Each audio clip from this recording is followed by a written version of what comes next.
Well, welcome everyone again to the March 2022 general meeting of the Whitaker Community Council. My name's Ian and I'm the current chair of the WCC. We're going to do a quick slideshow for you just to explain a little bit about who we are, why we do what we do, and what tonight's agenda is going to be. Can you all give me a thumbs up if you can see a white screen with red text? Perfect. Fantastic. Well, who are we? The Whitaker Community Council, if you live, work, or own property in the Whitaker, are your neighbors. We're both a 501c3 nonprofit organization and a City of Eugene recognized neighborhood association that was founded in 1974 to improve the livability, economic development, and community development of the Whitaker neighborhood by and for its neighbors. Your board of directors serves you, the community, because we are your community. We are made up of community members who are elected by you at our meeting in April, which you are now eligible to both vote at and run for the board of directors for. And we do projects to serve the Whitaker community at large. And you can see some of your board members past and present in that photograph there. We received grant funding from the Oregon Health Authority to promote behaviors and activities that we know arrest, stop the transmission and infection of COVID-19. And we did that through a lot of different ways, including a public health campaign called One for All for One, which features, Whitaker neighbors themselves. Acone and Gloria, who own Equiano Coffee, are there on a bus that was running around for many months during the height of the pandemic. But we do a lot of other activities too that are really designed to help our neighbors out. So our Public Health and Safety Committee, which is led by Anand, who's a longtime board member and also a public health nurse at Lane County Public Health, has passed out 2,000 plus masks to community members, some of our most vulnerable community members, who we're lucky enough to be joined by Cheryl, one of our neighbors at the Eugene Mission, who we've partnered with for many months now to make sure that some of our unhoused guests at the Eugene Mission who are sheltering for their first time have access to both masks as well as COVID vaccines. And we, through our partnerships with folks like Cheryl and the Eugene Mission, have provided over 1,100 vaccinations since the start of the pandemic, as well as COVID tests and hundreds of gallons of hand sanitizer to Whitaker-based businesses.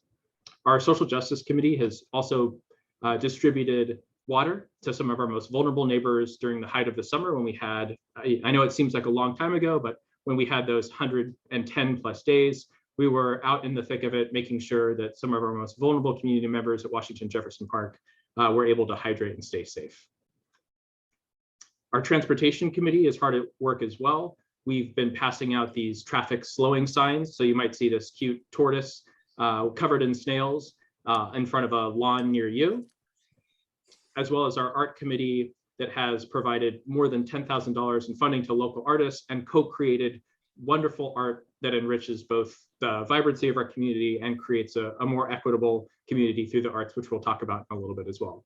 And also immensely important to us is we've provided loads of funding to our business community when they needed it most during the height of the pandemic, to both local entrepreneurs and local businesses through grant funds that we've received through Oregon Health Authority, Lane County Public Health, FEMA, and others, because we know that we as a community thrive and succeed when our business community succeeds. So we are so deeply committed to making sure that our business community both was able to stay open and stay in business through COVID, but now that we're transitioning, hopefully, fingers crossed, from a pandemic to an endemic, we want to make sure that our business community recovers and continues to thrive. So how do we do all this? Well, we do this by creating committees. And now that you're all here, you're more than welcome to join our committees. We have 4 standing committees right now: Public Health and Safety, Social Justice, the Whitaker Community Art Team, and Transportation.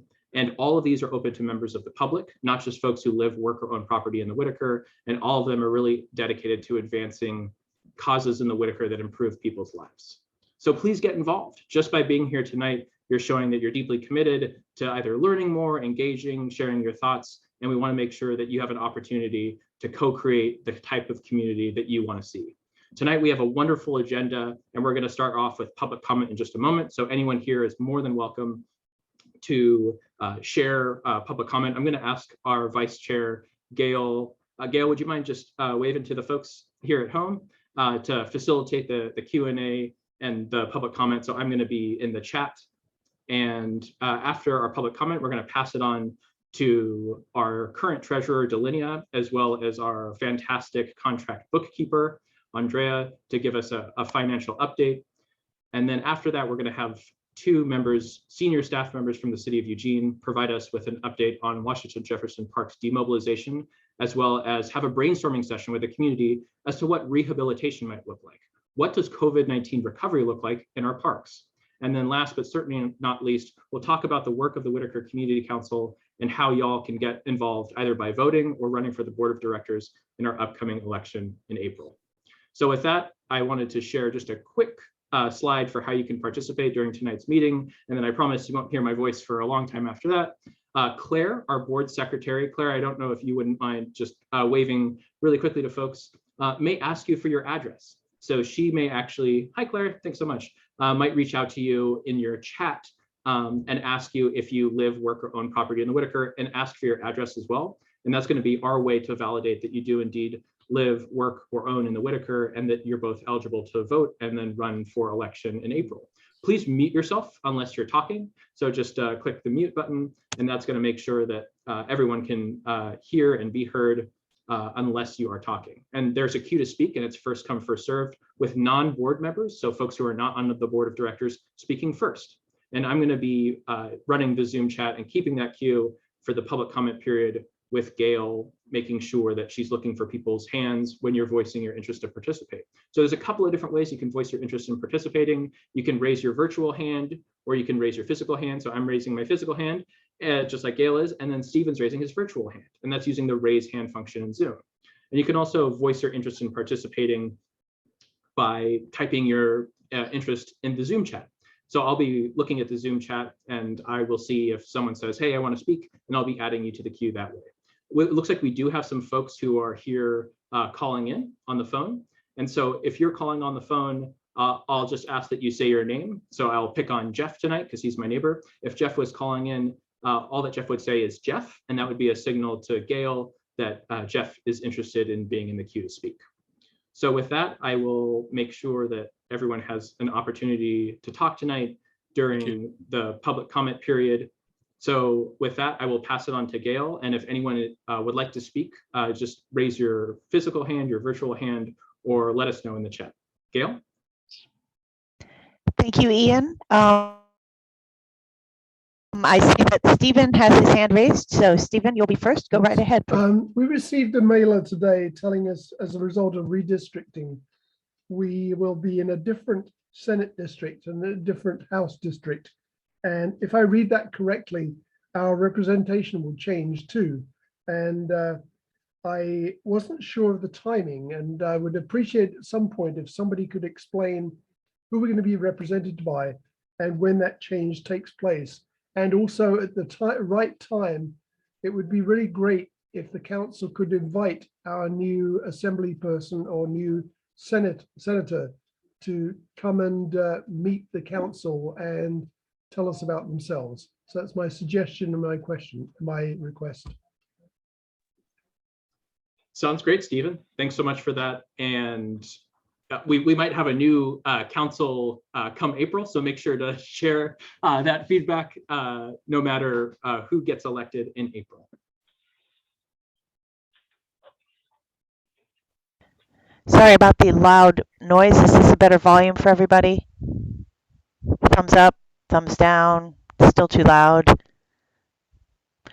Well, I see Beth, who is not Beth. Thea, sorry, Thea is next up. Go ahead, Thea, and I'll work on my volume.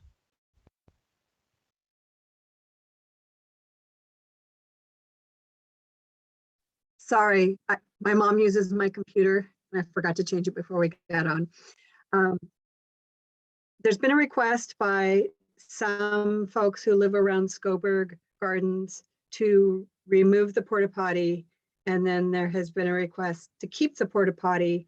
So the city reached out to me because I'm the Parks and Safety liaison and said, do the folks that live near Whitaker want the porta potty or don't want the porta potty? So I'm wondering if those of you that are closest to Scoburg Gardens, if you couldn't email the Whitaker Community Council and let us know. Claire, could you put our email in the chat so that we can know? I'm going to get back to Chris. I told him we would bring it up, and I would love to hear your thoughts tonight so that I can pass that on, because I've heard both. They do clean it daily, but it does create a mess outside of it. And there's the thought, if you take it away, then you're going to have poop in Scoburg Gardens. If you leave it, we have campers. I'm working on getting the people that are camping across the street. I've been in talks with Parks and Open Space, EPD, and Public Works about what's happening across the street with the campers by Nelson's. So if anyone has any thoughts, I would love to hear them. I have a thought. Maybe the timing of moving that porta potty is really the key thing, is that, you know, the city is trying to relocate all the campers to a different location. So there won't be those campers there shortly. We hope, you know, fingers crossed. And so the situation in Scoburg may change fairly soon, and then maybe wait until that issue has gone before you remove the porta potty. Otherwise, even if there's 3 stragglers, they will be pooping in the park once it's gone, you know. So my 2 cents. Thank you, Den. Was that all that you wanted to say? You're also in the queue.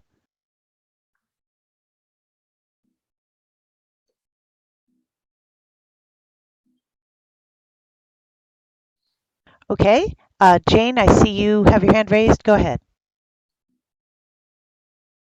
Yeah, I'm happy to give feedback. Was there going to be an email that we could give feedback to? Was an email going to go into the chat? So Is it there Ian, now? can you put the email, or Claire, can you put the email in the chat, the WCC email, so that people could, and just title it Scoburg Yeah, Gardens? are you talking about the WCC wide email or just Ian's Whitaker Community Council email? Either one. Give me an email.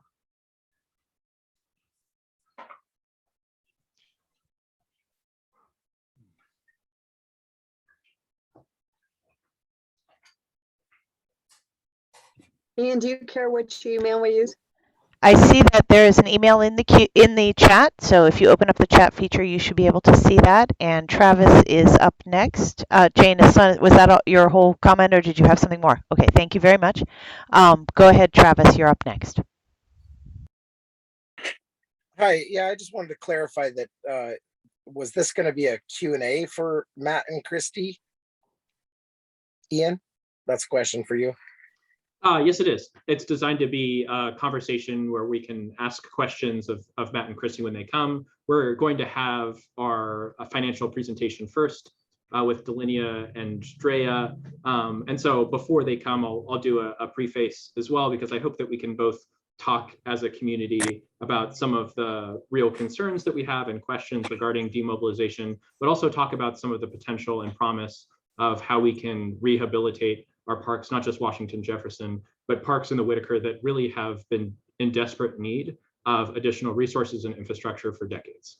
And there's one-time funding from the American Rescue Plan Act to be able to do that. So I really hope that we can have a honest conversation and talk about solutions just as much as problems when Matt and Christy get here. Okay, perfect. That's all I was. So we'll have a chance to discuss with the 2 of them. That's perfect. Thank you.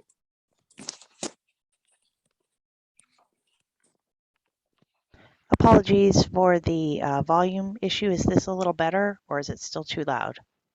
Better? Good. Does anyone else have anything they'd like to bring to our attention during the public comment period? It looks like Dennis has a comment, and I have as well, but I'll go after Dennis. Oh, Susan does as well. Oh, I great. have just a question from my side. So when I was treasurer of the organization some years ago, myself and a couple of other board members, we started the process of rewriting the Whitaker Community Council's charter. And so it's been a long, tough road, and it's been years actually that this process is ongoing. And I'm just wondering where it's at and who all is working on it. So it looks like Delinia's hand is up, and Delinia and Jen Hoover, both the treasurer and at-large board member of the WCC, are running point on our ad hoc charter revision committee. Delinia? So the charter's done. Basically, we just need to send it to our attorney to make sure that everything looks good, all the work that we've done. I'm not sure if there was going to be a vote tonight on sending it to the attorney. I thought that we were doing that, soon. And by the way, Dennis, thank you for your help on that. Oh, sure.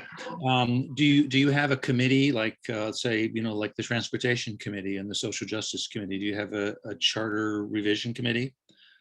It was just me and Jen, and then the whole board had the opportunity to check it out and make comments.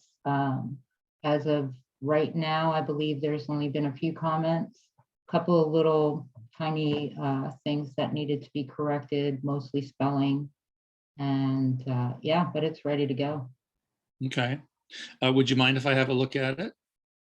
Not at all. Could you send me a PDF maybe?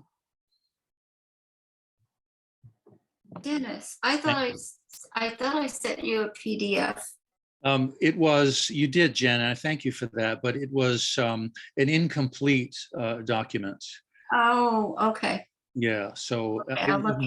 yeah, it wasn't ready to be submitted. So maybe it was an old revision that you had that you mistakenly. Oh, goodness. Okay, I'll take care of that. And anyway, it's really good to see you, and thank you for your help. Sure. Thanks, Jen.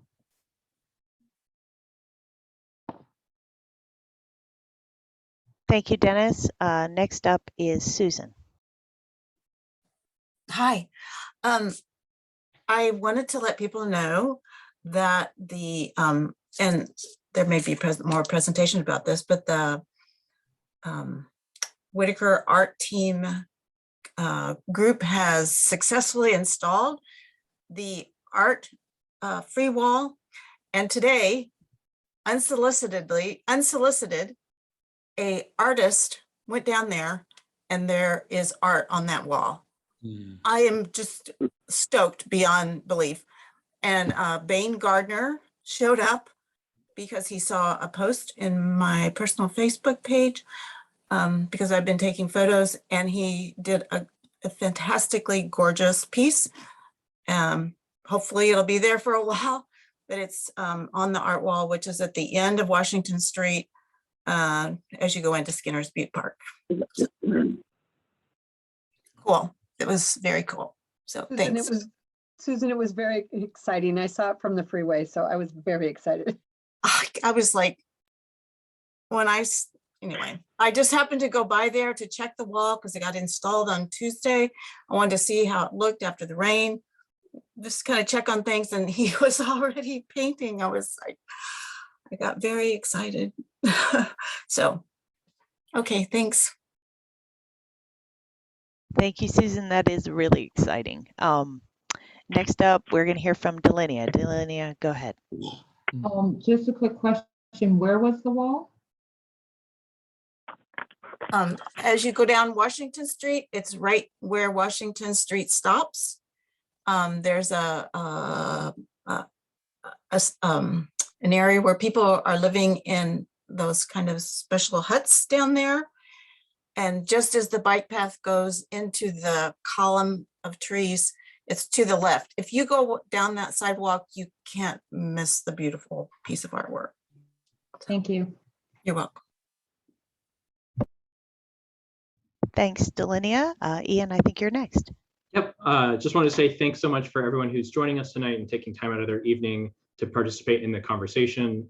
I wanted to share three things. For those of you who are new, our charter is the kind of blueprint or DNA for how the organization functions. I shared in the chat what our current charter is, and it basically serves as the guiding document for both our function as a nonprofit organization and as a city recognized neighborhood organization. So it serves double duty. I also wanted to share that the free wall is a spiritual successor to the non-city sanctioned free walls that existed for a really long time. And through a labor of love and a partnership with both the City of Eugene, Lane Arts Council, and other funders, including Oregon Health Authority, we were able to create city sanctioned free walls, which are proximate to the Skinner City Farm safe sleep site which is currently managed by community supported shelters. And so it's a freestanding graffiti, I shouldn't say graffiti, but basically it's a way to prevent graffiti. Because if you have a sanctioned place where people can do graffiti, it actually reduces the instances of property crime in other areas. So there's a little bit of research that shows this working in other cities. But you can think of it as a place where you can spray paint, you can wheat paste, you can use acrylics. And so what's kind of beautiful and poetic about it too, is that there's this amazing mural, which you'll see later tonight, of Putin as a clown, which may be gone tomorrow. Anyone who's at this meeting could just as easily as Bain, the internationally recognized muralist, did today, paint over it. And that's intentional. We want art to be something that's transitory, where we celebrate the act itself, not just the preservation of it. Although we recognize that preservation is important too. And we're in conversations through our program coordinator, Doriandra. Doriandra, do you want to wave to the wonderful people? Hi, Doriandra. With the good folks at Community Supported Shelter, and looking for opportunities where some of our residents at the Safe Seep site might be able to use the space as well, and we could celebrate and create art together. And I mention that because it's so important that we support each other right now. I've had some family medical issues in the past couple of weeks, and I've been so grateful for our community supporting me, reaching out, and making sure that I'm taken care of. And in that spirit, I wanted to share this link because there's another member of our community, Travis Kerr, who unfortunately was hit by a drunk driver on Saturday at about 3 a.m. and he's currently in the hospital. He's a longstanding member of Dubcat, the Whitaker Community Art Team, our art committee. He's an amazing artist in his own right, and he really needs our help. So if you could donate $5, $10, if you have the capacity to donate more, please do. His recovery is going to be long. I say this as someone who has been hit by a car on a bike myself.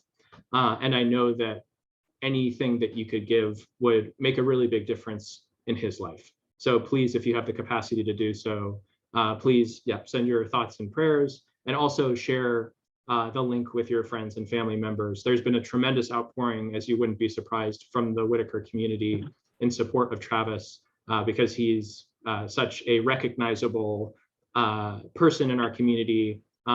His leopard print cowboy hat is pretty hard to miss, even in a place as eclectic as the Whitaker.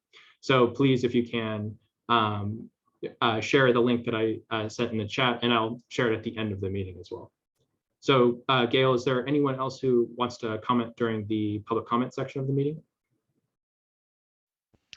Anyone else? Raise your hand or do a flip or show me your cat. Keith Higgins, I see you. Go right ahead.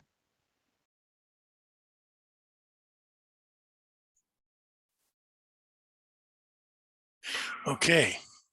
Can you hear me? Am I okay? All right.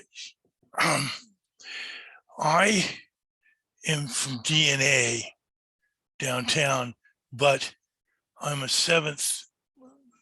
I'm in District 7, Zone 7. I'm in Ward 7 because I'm at Yapoa. So I'm on Skinner's Butte, which sticks me into a bunch of different places. I show up at the River Road meetings. I show up to DNA, and I'm going to be hopefully a current and friend of the where I'm at right now, which is Whitaker. I wanted you to know that downtown has no control over the top of Skinner's Butte. The road that goes up Skinner's Butte by the cabin of Skinner's cabin, right there at the bottom of the hill, is the main street. They don't consider that back street of 3rd Street or the other street that goes up by the rocks. By the rocks, I mean by the crystals rocks there. Are you with me? You guys are in charge of that. The top of the mountain is yours to decide what projects you're going to do up there. I wanted to throw a couple of them out at you because I thought that it would be nice someday when people have the time and fortitude to do something on top of the mountain, that it's nice the way it is. Right? We can leave it alone. The lady who has who has that fancy dollhouse in the front of the building down there, which is also in I don't know where it is, but she went to DNA. She's going to be on the DNA. She is in DNA. She wants to do weddings there. So, and I'm looking at, she doesn't have any parking, right? So I'm thinking like maybe she could get some sort of like a little ski slope ride up to the top of the hill there for people with wheelchairs and just something that goes over the trains. Maybe just doesn't go down, doesn't have to go all the way downtown. It could go downtown. It could go to the farmer's market. It's the same street, the farmer's market, the new farmer's market that they're building. So let's just say you have a little ski slope or a little bit of a aerial ride that goes to the top of the mountain there. Okay, that's one of them. The other one is I've seen pictures of this Astoria Tower up in the mountains up by Astoria, Oregon. It's called the Column. It's been there a long, long time. That would be kind of a neat observatory for Whitaker, that you could see the whole Northern Valley from above the trees. You could also have some interpretive walkways in the trees where you could just kind of walk around with a wheelchair on a little area with some interpretive signs, of course, or you could see the tops of the trees and feel like you would be as a person living in the top of the trees. Just a small little show there. These are tourist ideas. I'm not giving you anything, but just emptying my brain to you right now. I'm clearing my head out so I don't have to think about this stuff anymore. So that's what I did. Those three things are things for the top of the mountain. And of course, they've got the rock climbing there. That's always going to be there. That doesn't need money. That's like not a natural draw for everybody who comes there.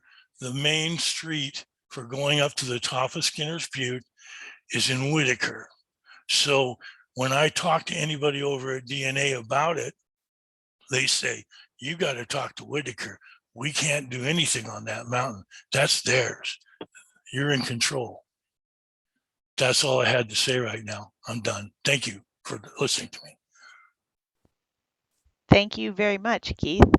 It's exciting to think that we might have control over the mountain. I don't know how that would work, but I love that you have so many ideas. We do have a committee, which is the Whitaker Art Team, which is specifically dedicated to dealing with beautification and improvements to our neighborhood. And we also have a transportation committee that specifically deals with questions of accessibility and transit. So if you're interested, our committees are open to everyone, no matter where they live. Whether you're part of the Downtown Neighborhood Association or part of our Whitaker neighborhood, you would be welcome to join a committee. There's no barriers to that. In fact, we have many committee members who don't even live in the Whitaker and haven't for a very long time, or maybe even ever. So thank you for coming tonight, and we'll look forward to seeing you at future meetings. Are there any other public comments before we move on to our next agenda item? All right, I'm going to toss it back to you then, Ian.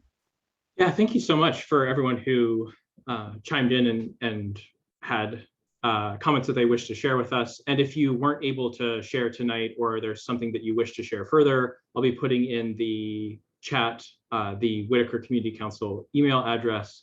And you, of course, can always reach out to us via snail mail to our PO box, or via social media if you prefer that over email. We were just joined by the Assistant City Manager, Christy Hammett, as well as the Director of Public Works, Matt Rodriguez. But before we pass it on to them, I wanted to share with you all some ideas that we've been workshopping with Christy and Matt over the past couple of months since the summer of last year, before we start the conversation. Like I said before Christy and Matt joined us, tonight I hope we can talk just as much about problems as we can solutions, and how we move to recovery. And I also wanted to make sure that we keep our questions concise to no more than 2 minutes so that everyone has a chance to share. And I'll model that by keeping my comments and questions as concise as possible. So can folks see the Ask COVID-19 Recovery? Perfect. So I just wanted to share that in the conversations that I've been having with Matt and Christy over the past 8 or 9 months, we've been talking about COVID-19 recovery and what that might look like in the Whitaker. We've talked about short-term projects like the 3 that you see there, and wouldn't you know it, we've actually been successful in executing on 2 of them. We now have standing signs that promote traffic safety, and they're in neighborhoods all over the city that have been designed by Whitaker artists. And that's the freestanding mural that actually we had a muralist spontaneously create a mural today. And that is because of the partnership and a modest amount of funding provided by the city of Eugene. So we have the capacity, the funding, as well as the longstanding partnerships and relationships with the city of Eugene to make projects that beautify and foster recovery possible. Some medium-term projects are the ones that you can see there. And as well as the short-term projects, you can see these are some examples of street murals, both at intersections and at crosswalks that we currently have proposed to the city of Eugene and that they're reviewing and that we have funded through the CDC Foundation. So all of these murals promote vaccine confidence, both in the seasonal flu vaccines as well as COVID vaccines. And this is another example of how we can partner with the city and have recovery in our community that both beautifies it as well as promotes vaccine confidence. So what would COVID-19 recovery look like in our parks? Well, here are some ideas, and I'm really excited to hear from you. Maybe it's permanent restrooms at Scoburg Gardens, an edible forest, the Owen Rose Garden, 800 new trees along our riverfront, infrastructure at Scoburg Park Gardens to be able to support the Whitaker Community Market, or others. Could be murals on the pillars, concrete pillars at Washington Jefferson Park. Again, these are just brainstorming ideas. The Whitaker Community Council has submitted a grant proposal to the Oregon Health Authority as a way to potentially fund some of these ideas. But tonight, again, as we talk about the demobilization of Washington Jefferson Park, my real question to Matt and to Christy is what would COVID-19 recovery look like in our parks? And I hope that you can join us in that conversation as well as we pass it on to Christy and Matt. And just a primer before I pass it to them is that let's keep our comments respectful. I myself am a former city staff member in a career long ago. And I can tell you that these folks, just came from a meeting, and I'm sure they have families and kids and maybe a TV show to watch. So we're really lucky to have them here tonight. In addition to that, please keep your questions to no more than 2 minutes, and I will be the timekeeper for that. So I already see that Thea's first in the queue. If you have questions either about Washington Jefferson Park demobilization, and Dennis, see your hand up as well, we'll be keeping that in the comments as well. And so with that, I'd love to pass it to Christy and Matt before we start to have a community conversation about Washington Jefferson demobilization and what COVID-19 recovery might look like in our parks. Christy, Matt? Thanks, Ian, and thank you all for inviting us to be here this evening. It's nice to see so many familiar faces, and we just really appreciate our Whitaker community. I have a long-standing tradition of having family and lived in and gone to Whitaker when I was young, and my grandmother lived right next door. And so I'm very familiar with the pride of the neighborhood, and just really grateful to be here to talk about how we move forward and how we help support you all as we transition the WJ Park and look to help really move Whitaker forward in terms of the things, the projects that are of interest to you all as we think about making the community even stronger and having more awesome things to enjoy in that area. And we'll be happy to answer the questions that you have, and I'll turn it over to Matt for comment. I will share that you probably are aware that Matt and I have been leading sort of our centralized structure over the last year in managing the temporary urban camps and providing response strategies for a lot of the outreach that's happening all across the city. And we recognize that the Whitaker neighborhood has been really, really heavily impacted by a lot of activity in the area. And we're really looking forward to hearing your questions. And hopefully, if we don't have answers tonight, we'll respond in writing back to the group to make sure that we can do our best to answer all those questions for you. So thank you. And I'll let Matt introduce himself.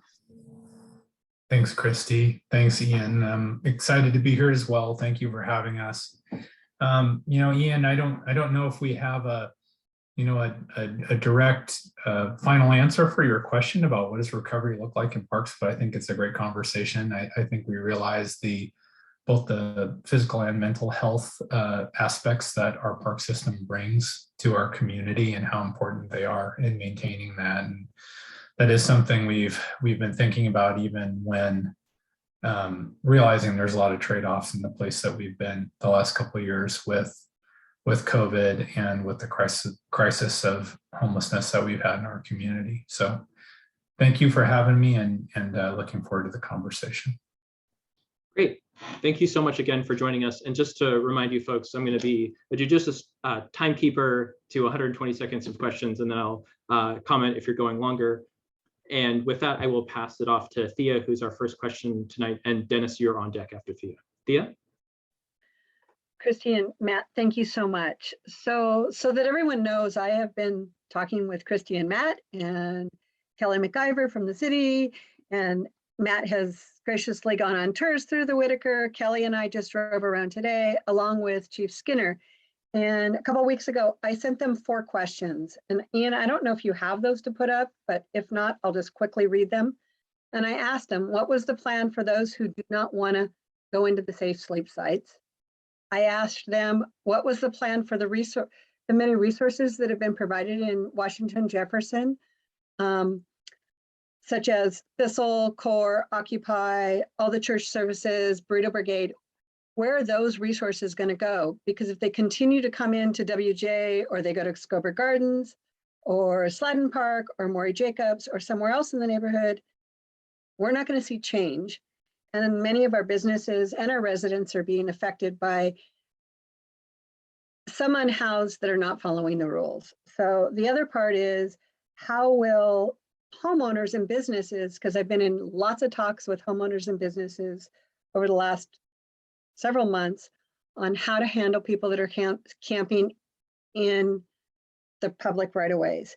So is that going to be something that homeowners, renters, businesses are going to need to call in if there's an issue? We have camping in our right-of-ways that someone's being very neat and very quiet, and they're our neighbor. And then we have others who are collecting trash, stealing from our unhoused, stealing from our house, stealing from our businesses. So how is that going to be handled? So these are questions that I sent to the city to see if they could help us figure out. Tonight, I'd really like all of you to help figure out, how can we work together to solve this? So thanks so much for that, Thea. I was wondering if you could pick just one of those questions for now, and then I'll circle back to you afterwards. Dennis is, of course, second, and Travis, we've added you to the queue, and then Jeff, I will add you after Travis. But would you just pick one of those questions, and then I'll I don't have, I'm just saying what, I'm just letting everyone else know what I've already sent in. Fantastic. So they'll be able to answer that. Great, thank you so much. So Christy, Matt, did you want to take one of those questions? And apologies, I know that the city has been in communication with Thea, and she has shared through different channels, but maybe if you could take one of those questions. I know the first one that I heard was, what's the plan for those who are currently camping at Washington Jefferson who do not choose to go to one of the safe sleep sites that y'all have set up? Yeah, thanks, Ian. So, just so everyone's clear on this part of it, on the 16th, when the park closure goes into effect, we will be fencing those areas that were impacted in WJ so we can start a restoration process. And we're actually working to get a contractor in there fairly soon after that, and to do a little bit more detailed assessment of what we need to renovate those areas of the park and get them back open.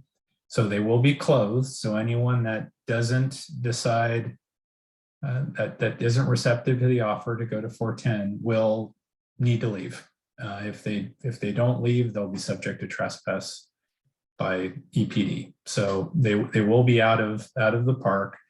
As you know, likely March 12th, we also are lifting kind of our guidance and stay in place in COVID. That's coinciding with the governor's removal of the indoor mask requirement, and that's something that we worked with Lane County Public Health to assess. So what that means is we're still going to use a very similar prioritization to what we've used during the pandemic to decide where to put our resource first, what the most impactful camps may be, where folks, as Thea said, may not be behaving well, or it's very unsanitary conditions, and we need to address those. The main thing that's changing is there's no criteria at this point that says if you follow these things, you can stay here.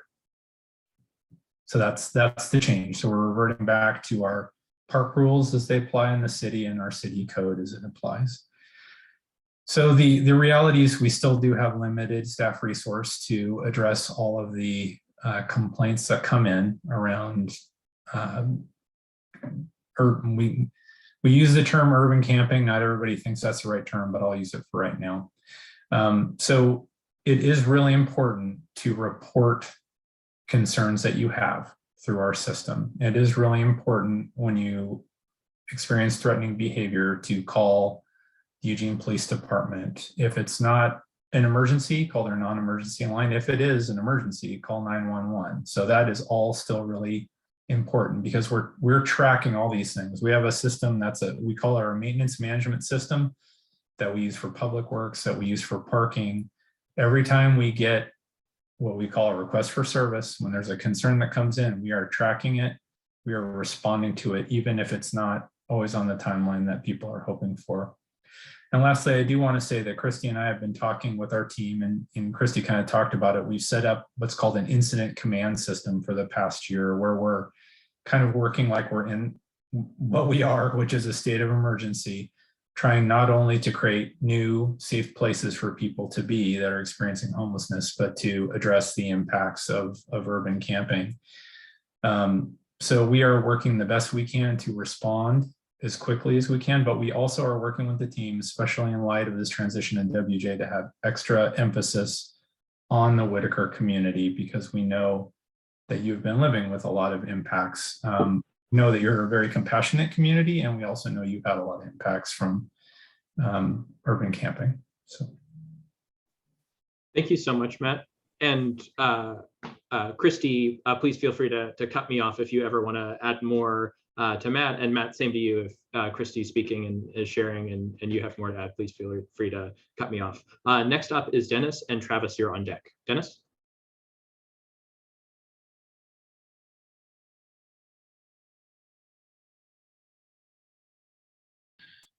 There we go. Well, it's interesting to hear you say, Matt, that the people of Whitaker have a lot of compassion and all of that. I think, we might have compassion overload at this point, because for many, many years, in fact, decades, there are a number of people in this meeting tonight who have been involved in Whitaker for 30 years. And I've lived here for 30 years and involved in these neighborhood issues. And everyone that lives near Scobert Park, who is a neighbor, an actual neighbor and a first line stakeholder, would never consider locating a permanent bathroom there. We've had this discussion with the city already beginning decades ago, that Whitaker is a pocket park. It was never intended to be a large traffic park. And so anyone who is actually using the park is typically a neighbor. And if they need to use the bathroom, they go home and do that. If people are patrons of a business, they can go to a business and use the bathroom there. But what happens, as we've seen routinely, and you see it with the porta potty that's there now, is that there is only a certain demographic that uses that porta potty, and it's the transient demographic. Now, if you have a Eugene Mission that is feeding far more people than they're able to house, then you have hundreds of people sometimes who are living in the neighborhood rough, who are doing so because they're getting their meals at the Eugene Mission. It makes no sense to the neighbors that live near the park to put a bathroom there. So I just want to throw that out there. And the other comment I have is that part of the reason that I'm saying this is that the city has also for decades located almost every homeless encampment, safe sleep site, etc., in the confines of Whitaker. The Eugene Mission is located in Whitaker. I would say probably 80% of the social services are located in Whitaker. So we have a tremendous impact in our community, and it Dan, we're makes no at 2 sense minutes to a right lot now. of us to continue providing services for the homeless. It makes no sense to provide more services. Thank you for that comment, Dennis. Yeah, thanks, Dennis. I'll speak a little bit to the porta potty. I would just want to say that's a real catch-22, because we hear a lot from people that if we don't have those facilities in places, then people are, you know, still going to the bathroom, but without a facility. And then we also hear those facilities draw people to them. And I know there's truth to both. So it's a complicated one. And we definitely want to keep hearing from neighborhoods and from Whitaker about what's working and what's not. So it's that one's just it's a little bit of a head scratcher. Your comment about the services in Whitaker, yes. Yeah, I mean, you're right. You know, we are, as part of our safe sleep site work, we're really trying to find other places around the community that will make sense to establish sites. So we're continuing to do that work. We've had a large property team, and we are trying to make sure that we are getting better geographic distribution of places for people to be. So I appreciate that comment. Thank you so much, Matt. And I just wanted to say welcome to Councilmember Syrat. I know that you've been working all day and then budget committee meetings, so we really appreciate you joining us tonight. With that, I'm going to be passing it to Travis, and then Jeff, you're on deck. Travis?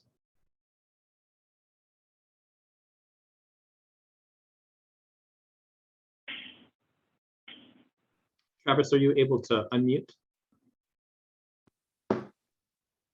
So much for those 10 seconds. Am I unmuted? Hello? You are indeed. Okay. I don't have that many questions.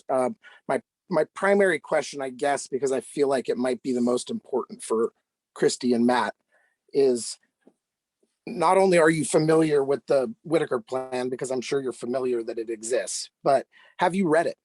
It's 122 pages. You can skim it and get to the important parts that have to do with the chaos that our community has experienced for the past many years, if not, you know, the past 40 years of debauchery. A lot of the plan is written regarding the state of affairs in 1994. There hasn't been a whole lot of, if you look at it right now, there hasn't been a whole lot of progress. So if you haven't read, I mean, I do want to know if you've read it. If you haven't read it, I suggest you read it. And there's one part in there about social services, and essentially what it says, and it's a policy, is that if there are going to be social services provided in our neighborhood, they also have to ensure that it doesn't negatively impact our neighborhood, which, you know, that's obviously not happening right now. So my question is, if you've read that, and if not, please do. My comments are, I think a little more transparency would be good from the decision makers, because we're talking to parking every day.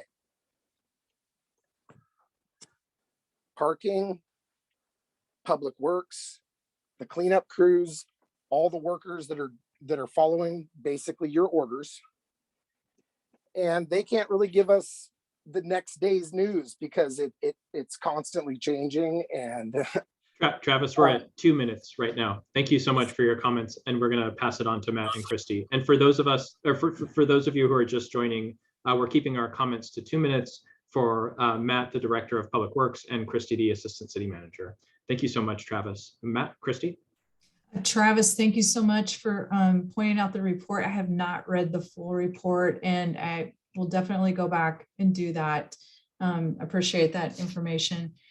You talked a little bit about the social service policy and providing the neighborhood, and I do agree that we need to do a better job of not only how we're providing services and making services available, but making sure there's broader geographical distribution. And I know that just even in the council, that's a priority for council too, is making sure that the services are available in all parts of the city, not just in the Whitaker, but in other parts as well.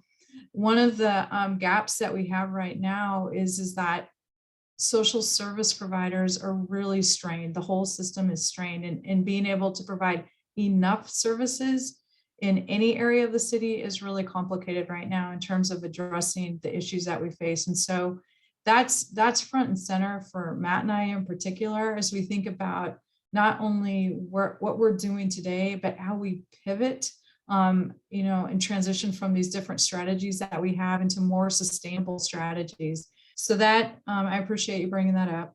The other thing that you talked about is transparency. And I will say that what we were working in right now is this very, very dynamic environment. And from day to day, Matt and I receive many, many calls and concerns that come in from all parts of the community that need assistance.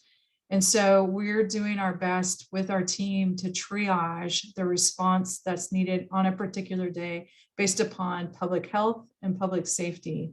And so, our team often huddles. We meet regularly every morning to kind of brief and decide where to direct resources on that particular day.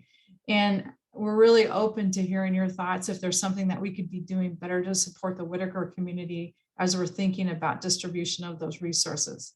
As we look at transitioning the temporary camp, one of the things that we're really thinking a lot about is how do we make sure that all of the dollars that the city is receiving in one-time funding related to ARPA funding and things like that, that we're looking for better ways to be more proactive so that you all aren't in a position of constantly having to flag the issues for us, but we're actually out and proactively being able to respond to them. So that's something that we're hoping to be able to do as we start pivoting into some services.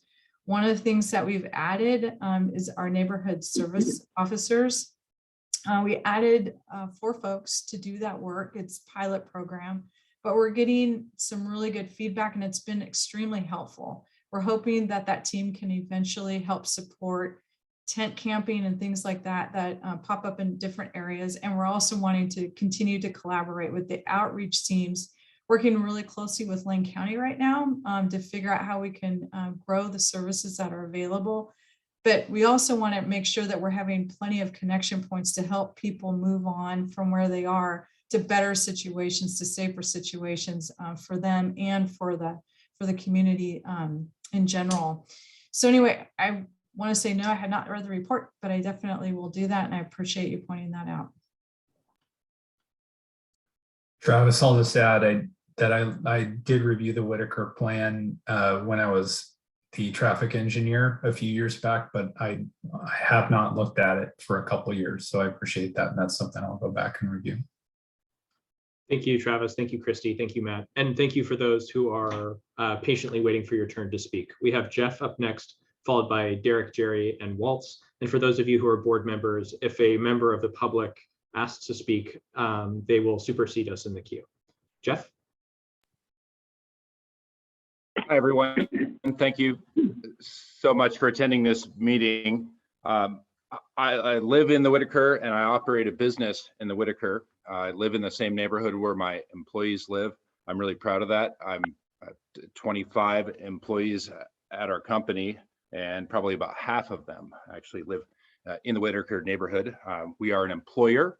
I feel the business community often gets vilified, so I speak as an employer and an employee of my company and as a proud Whitaker neighbor. The largest landowning neighbor that I have is the city of Eugene. And the city of Eugene currently allows activities on our streets through non-enforcement, through emergency actions required for COVID, through compassion, for a variety of reasons, but the end result is illegal activities are allowed by the city on their property. I would not tolerate this of any property owner. that is my neighbor. I would speak with them. I would be courteous, but I would not tolerate it, and I will not tolerate it here in our neighborhood. I've heard a couple of words used.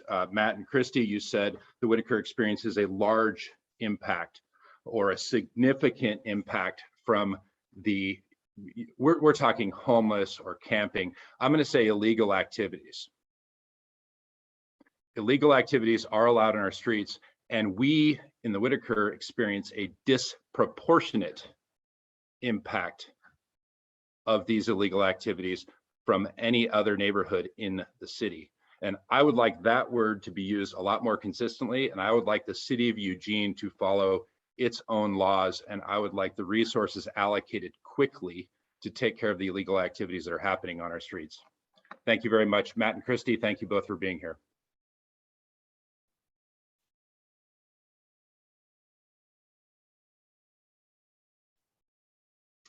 Thank you so much, Jeff. And with that, I will go to Derek, Jerry, and Waltz. And after that, we have Cheryl on deck. Derek? Thank you very much. Thank you, Thea, for inviting me tonight. My wife, Michelle, and I own a business in the Whitaker neighborhood. We bought it in 2013. I have stayed kind of quiet in these meetings. I've stayed kind of quiet in the issues that are going on in the neighborhood. However, it has gotten so bad lately that I need to speak up. The business that we own now, I am losing customers because they do not feel comfortable walking in the neighborhood. I will walk out and every morning I take care of my business. I will I'll paint the graffiti that's on the fence. I will pick up the needles. I will pick up all the garbage like I do. I've done it for years. It's gotten out of hand. This stuff, it's like feeding cats. It's gotten so bad that I can't fix it. And so my wife told me, says, hey, you got to do something about this. I have passion. You guys talk about having passion. You guys talk about how you love your area. I love the area. Years ago, my parents wouldn't let me hang out in the Whitaker neighborhood because it was Felony Flats. But the Whitaker area has gotten cool. It's the wit. Things have been fixed. We've gotten rid of the bars. We've gotten rid of the seedy areas. And now it's a cool place with, you know, distilleries and bars and breweries that it's a cool place to own a business. And that's what I thought when I bought a business in the Whitaker neighborhood. This is a great place to own a business, but it has gone down the hole in the last few years when I cannot keep up on picking up the garbage every day, picking up the needles every day, because it's been allowed. It's allowed. There's somebody across the railroad tracks that craps on my fence and I have to pick it up. Why is this allowed? In the South Hills, would somebody be able to poop on a fence? No. We are looked at as a lower area of the city, and you guys are not taking care of us. It breaks my heart that whenever you say we're taking care of things because we're going to fence off the park. You're going to fence off the park to clean it. Why do you have to fence off the park? Who's going to fence off my area from all the homeless? Derek, we're at 2 minutes. Thank you. You're welcome. Here, here. I am in a position that it breaks my heart to say I've been born and raised in this city. Derek, I really appreciate your passion and enthusiasm. I just want to make sure that we're fair to everyone and we give everyone a chance to speak tonight. Let's be fair. Let's be fair. Thank you very much, everybody. Thank you. Ian, if I might jump in for just a minute.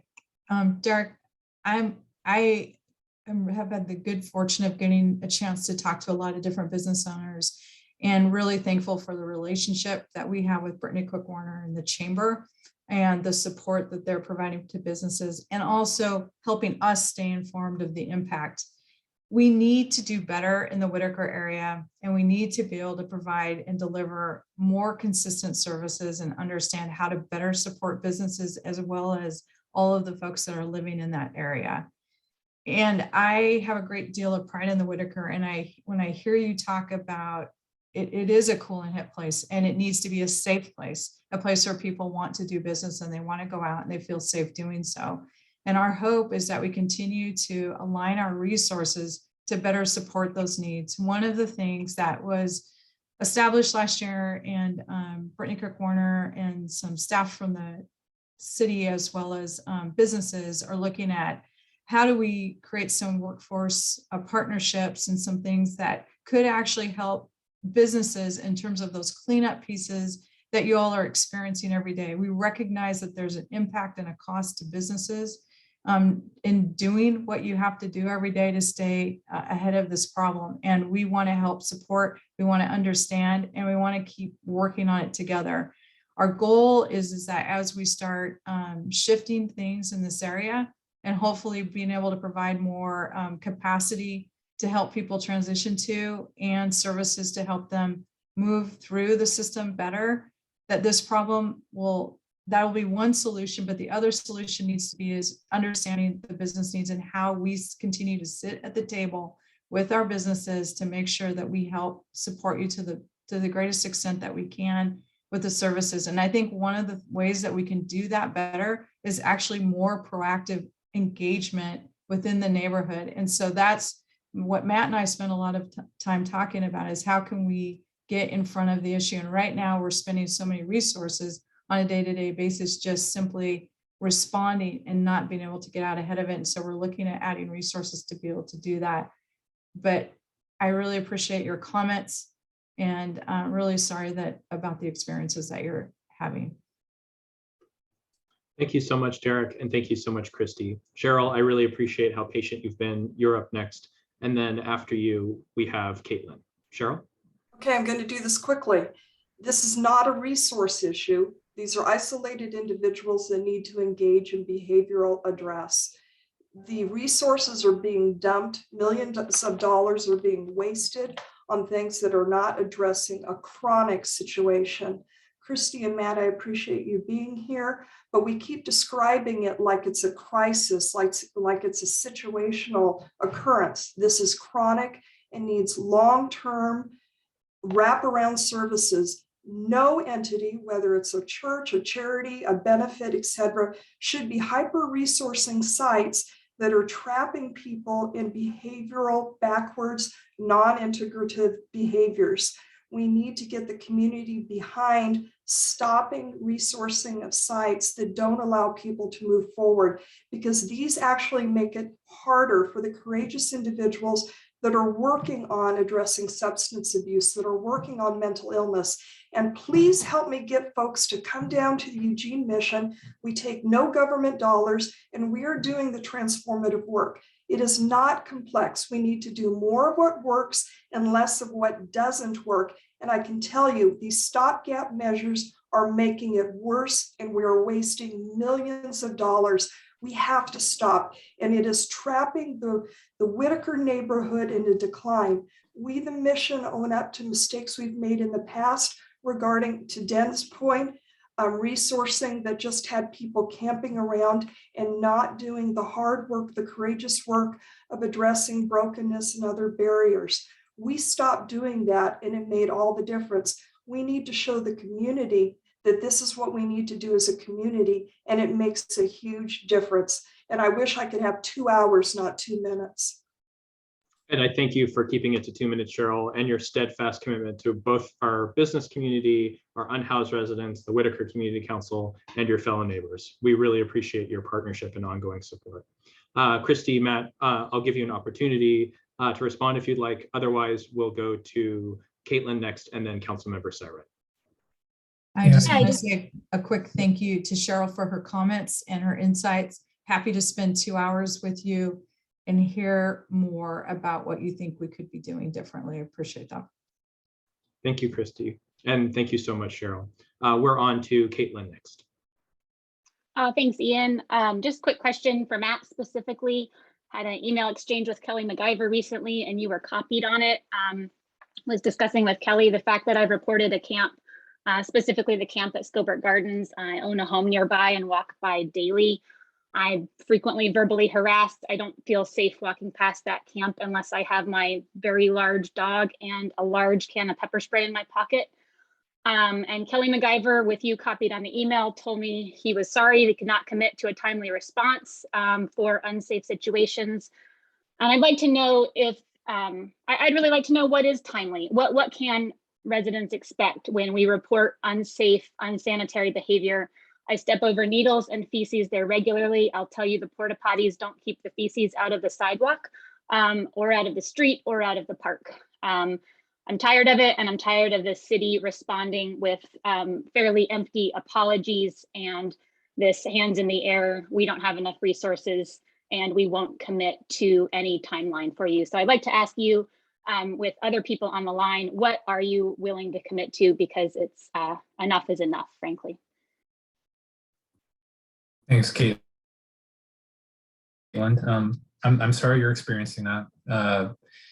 There's two pieces you're talking about here. One is a public works thing, and one of them is probably an EPD thing. So if you're talking about threatening behavior, and I think Chief Skinner's on the line, he's really his department is really the folks that need to address that. And I think we've heard definitely from almost everyone that's spoken that there's a piece that's really about law enforcement, and there's a piece really that's about other. I'm going to interrupt you for one moment, Matt. I will tell you, I call the police department regularly. They shut me down unless the person has a visible weapon in their hand. You need to hear that. You need to know that. They will not listen past, no, I cannot see a weapon. So thank you. You need to know that. I appreciate that. I was just saying that I think Chief Skinner's on the line, and he might be able to speak to that a little more directly than I can, Caitlin. I can't represent EPD, but I appreciate what you're saying. We are trying to work towards having the expected level of service for people when they call in. As Christy said, we are trying to move from reactive to proactive as much as we can, and staffing up to be able to have better service when people are reporting in. I know it's not helpful to hear, because you don't want to hear that we can't get there as soon as you would like us to, but we have thousands of calls in the queue every day to address. So this is why we're trying to build our ability to respond more quickly. Thank you, Matt, and thank you, Caitlin. Chief Skinner, I didn't realize you were on the line. Thank you so much for joining us. I'll give you an opportunity to respond if you would like. Otherwise, we will go to Councilmember Syred. Yeah, thanks, Ian. And sorry, I don't have my video on. It feels like I've been on with you guys a lot lately. I'm sitting in a dark parking lot anyway, so you wouldn't be able to see me. So that particular complaint is not unusual for me to hear. I hear that from people all over the city that are underwhelmed with our performance with respect to how quickly we can get to their particular issues, whether they call emergency or non-emergency dispatch. What I can say is that there are a series of questions that we absolutely need to ask so that we can prioritize calls correctly. And you're right, from time to time, there are questions we need to ask that help us better understand the sense of urgency. Because at any given time during the day when that call comes in, their officers are often resourced elsewhere in the city, and we have to determine whether we need to pull them off of what they're doing at the time and send them to that particular call that we're receiving the call of. And so when we ask the questions around, is there a weapon? Is there active acts of aggression? Is the suspect still there? Is it still ongoing? Those are all calls that are all questions that we ask so we can accurately prioritize calls so that we can reallocate resources going forward. And I know oftentimes what seems like a very urgent call for many of our community members oftentimes is tough to compete with what's existing at that time in the city. And we're trying to work on expanding those resources so that we have more people that we can service calls. And that's a work in progress, as you can imagine, and something that we're very, very committed to. None of what I have to say is going to make you feel better, quite frankly, because I totally get that at that moment in time, that is something that's really, really important to you, that you want it to be equally as important to us. What I will say is that we will continue to try and find ways to free up resources to meet needs more quickly. We are trying to put some resources in place for a lot of the livability calls for service that don't have suspect contact, in the way of our community service officers to be able to come out and meet with people and deal with those those types of calls. And then lastly, what I would say is, at least in the near term, we're starting to think about what it means to stand up a separate team to handle many of our prohibitive camping complaints that we have right now as we come out of this pandemic and out of the shelter in place. So you won't compete for resources with General Patrol for some of those calls, that you'll actually have a dedicated resource. Unfortunately, it'll be citywide, but it'll be a dedicated resource so that we can start taking back some of the areas of our city that we all feel like have been given to campers as they've sheltered in place. And so we're trying to be mindful about how we resource that appropriately, as opposed to doing what we have a tendency to do, which is dump everything on our patrol resources to handle. And again, those have a tendency to fall to the bottom of the priority list. Thank you so much, Chief. And thank you so much for bringing this question to us, Caitlin, and for the response, Matt. I also would be remiss if I didn't say welcome to Brittany Quick-Warner, who's the CEO of our Chamber of Commerce. If you haven't read it yet, please read the State of Homelessness report that she and her team produced over the course of a year with substantive input from the business community. It speaks directly to what Cheryl was sharing a little bit earlier this meeting, and just wanted to say thanks for the ongoing partnerships and conversations between Brittany and Thea, who is also our point of contact and liaison to EPD and Chief Skinner.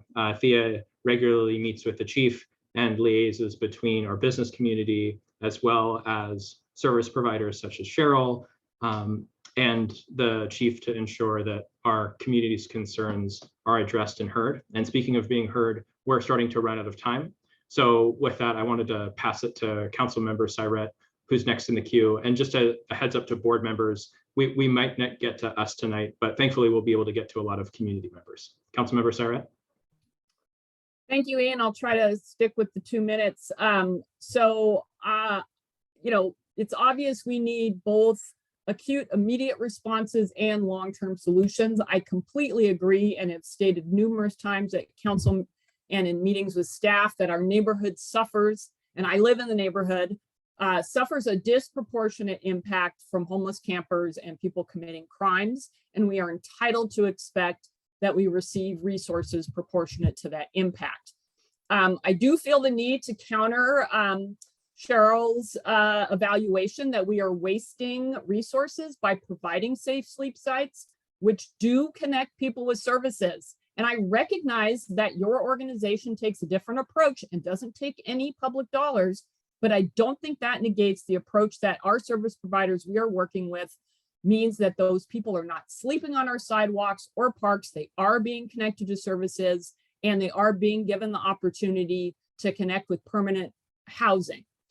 We aren't going to get all of these people to engage in a program like the one the mission offers, and we aren't going to be able to put them in jail or deal with them through law enforcement to address their situation. I support increased and more immediate response to illegal activity and campers who are presenting both public safety and public health impacts in our neighborhood and across the city. But like I said, we've suffered a disproportionate impact. I have made that clear to the staff who is here with us this evening, and will continue to seek more resources to make that happen. I also want to note that Oregon will be getting some millions of dollars from the opioid settlements that are wrapping up now. This includes money that will come directly to cities and counties. So while those resources aren't here for us right now, they will be coming into the community in the coming months. And we're going to need to work with the county and community health partners and law enforcement to program those resources most effectively and see how we can use those to address the drug addiction and abuse and the crime that comes along with that. Thank you. Thank you so much, Councilmember Syret, and really appreciate your tireless advocacy of the neighborhood. I mean, I've heard you repeat yourself time and time again at council meetings advocating for additional infrastructure and support in the Whitaker. So I really appreciate you coming tonight and being a tireless advocate for us. Christy, Matt, I don't know if you wanted to respond directly to Councilmember Syret. I wanted to be able to kind of accelerate the number of folks who have comments so I can respect your time this evening. If you don't want to respond directly to Councilmember Syret, we're going to go to Marcus next. Christy? No, I just always appreciate everything Counselor Syrat has to add to the conversation, and she's a strong advocate and keeps us very, very informed about all the things that are going on and what we can do to better serve the community. Thank you, Christy. Marcus, you're up next, and then Brad, you're on deck. Marcus? Hello. First of all, thank you for Thea. I'm Marcus with Browns Apple Market. Anywho, Thea's kept us in the loop with everything going on in the council. We have a very different perspective in that we deal with the police a lot, but we actually have to have them respond sometimes. And in talking to the police, they're under-resourced too, so it's not fair to expect things out of the police that they just frankly can't provide. So a question I have for anyone that can answer it is there any chance for a city municipal jail system so the police actually have the resources to take people in? Because we've had multiple times where there have been calls we needed and the police say, well, we just don't have room in the jail. And that's, you know, I mean, that's not fair to them any more than it is to us. But, you know, in the community, it is the problem. People are drug related. Generally speaking, that's not entirely fair. But generally it's a drug related problem. And oftentimes we're dealing with people from out of state. So Eugene and Oregon are being overrun from states who are literally busing people in here. To beat up on the police over that doesn't seem fair. And in that aspect, we as a community have to find a different scapegoat. But with that said, what are the options we have for drug resources, for helping the people that are on these substances to get better? Because what we're doing now isn't allowing them a place to sleep. They're just continuing on with their crime. And that's where we need to get to a forward movement, is giving them something, you know, not handing them out, but handing them up. So I guess what is the long-term plan for that? Is my only question. Thank you, Marcus. Christy, Matt? Hey, I'll take this one. So, you know, it's a great question. The first thing I'll tell you is that we see a nexus. I know this is going to be a big shock. We see a nexus between a lot of our criminal activity and substance abuse. A lot of the criminal activity is as a result of trying to support that addiction. And we know that people that are in the throes of addiction and gripped by addiction aren't making great decisions about their sobriety. So, you know, I put in the chat, one of the things that I feel like we took a huge step backwards as a state is when Measure 110 decriminalized hard drugs and made it basically an e-violation, $100 citation if caught with or using you know, methamphetamine, heroin, all of those drugs.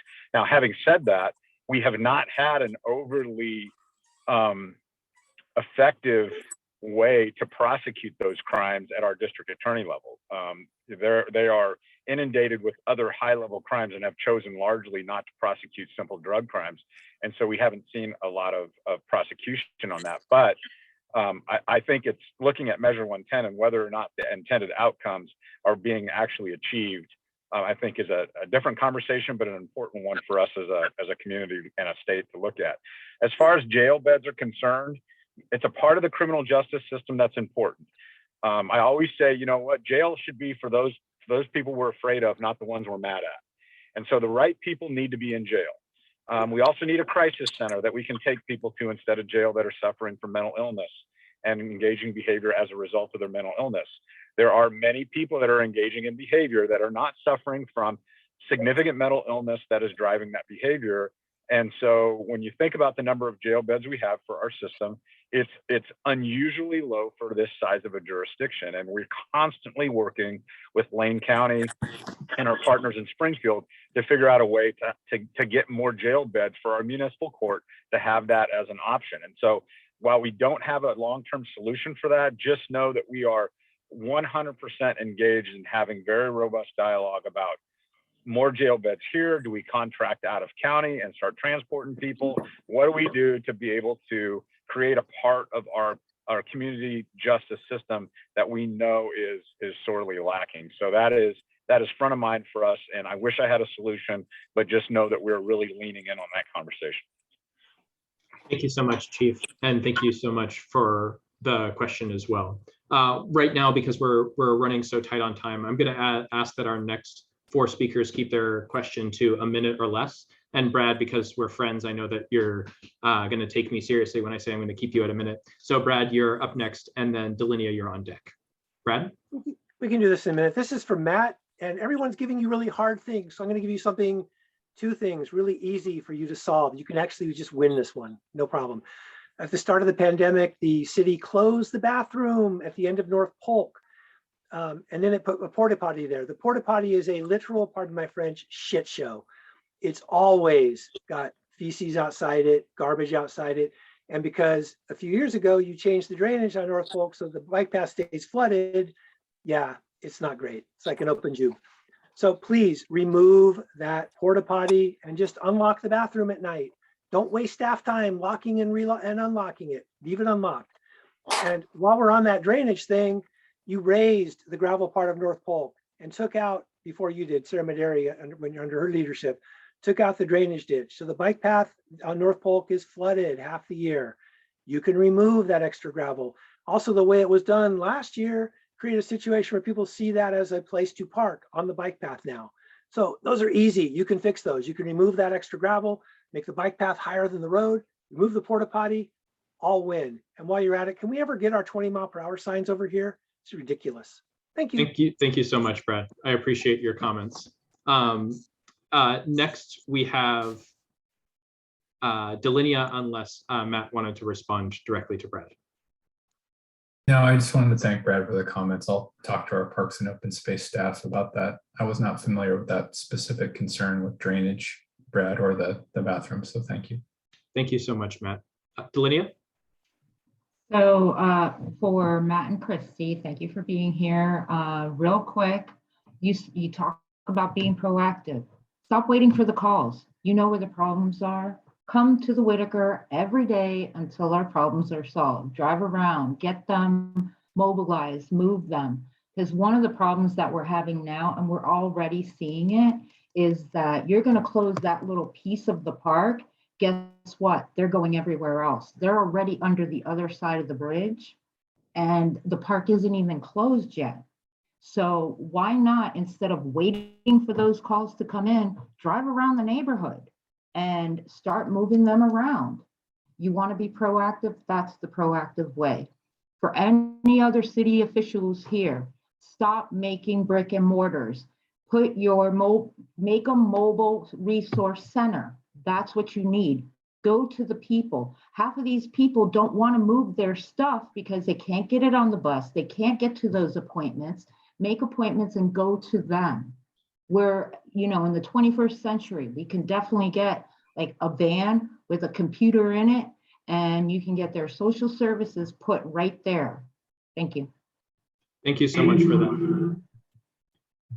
We have very little time left, and for those who have additional questions, I'm sorry, I do not believe we're going to be able to get to you tonight. I've actually removed myself so that we can move through the rest of this evening. But fear not, there is going to be a way for y'all who have additional questions to interface with us, and we can get answers back to you, and we'll talk about it at the end. Jen, you're up next, and Thea, you're on deck, and please keep your question to 1 minute. Thank you. So I am very disturbed and disappointed, point on the outrage of the answers that I'm getting from the city representatives here tonight. This has been going on for over 21 years for myself, 30 for others. It's the same issues and they never change. And you're always talking in the past tense. We need addressing just now, yesterday, years ago. And I don't understand why they said different representatives from the city who are a little bit bewildered by the issues that we've had for over 21 years.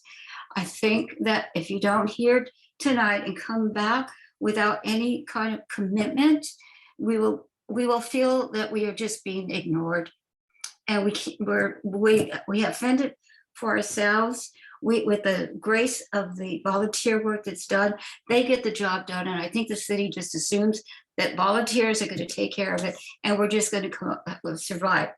And we know for a fact, guaranteed, those campers are going to filter into our neighborhood. And we're going to be dealing with all the issues, not you. And you're not prepared. I am stunned that you're waiting. I am stunned that you are waiting. Stunned.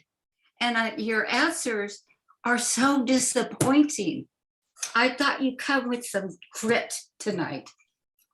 Jen, Thank you. Amen. Thank you, Jen. We have to move on. Christy, Matt, I wanted to give you a brief chance to respond before we go to Thea for our closing comment tonight. Thea, you're going to be our last comment tonight, so feel free to go ahead. So Christy and Matt, thank you again for being here. So that everyone knows, today, Kelly McIver and I drove around for an hour and a half or so.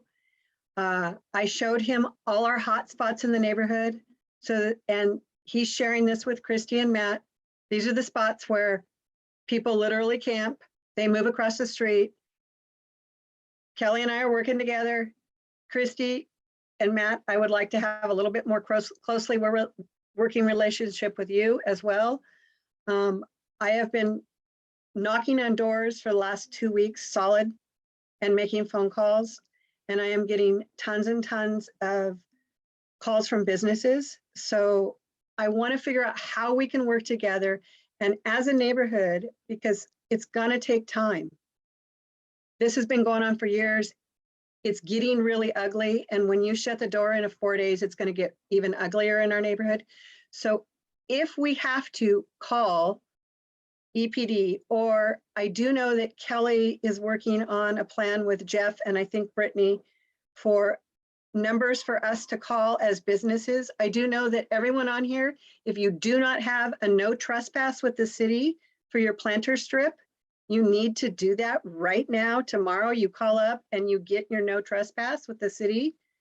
I'll put it on the open neighbors page. Maybe we can get it on our webpage or get it out there.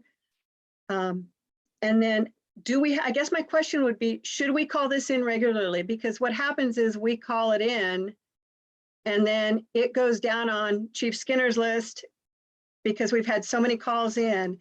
How are we going to work with you together to get our neighborhood where we can walk safely? And you don't need to answer this tonight, but if you get it back to me, I'll get it out to our neighborhood. I'm a small town girl and I can make it fly fast. So we want to work together. And if we have to call every single day, I have no problem calling Matt, Kelly, Public Works, EPD, but we do get mixed messages. Sometimes we call EPD and they tell us to call Public Works. Public Works tells us to call EPD. We need you to come up with one resource for us to call you to say, this camper's been here for 15 days. We need them gone. So I'm not going to just let you us get the know. last.